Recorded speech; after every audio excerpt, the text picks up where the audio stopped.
రాష్ట్ర వ్యాప్తంగా ఎడతెరిపి లేకుండా వర్షాలు కురుస్తున్నాయి. ఈ భారీ వర్షాలకు రాష్ట్రంలో ఉన్న వాగులు పొంగిపోరుతున్నాయి. భద్రాద్రి కొత్తగూడెం జిల్లా అశ్వరావుపేట నియోజకవర్గం పరిధిలో వరద నీటిలో కూలీలు చిక్కుకున్నారు.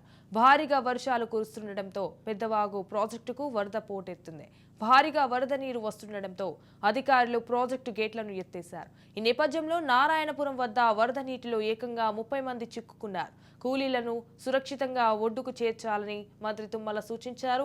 హెలికాప్టర్ సాయంతో కూలీలను ఒడ్డుకు చేర్చాలని కోరారు.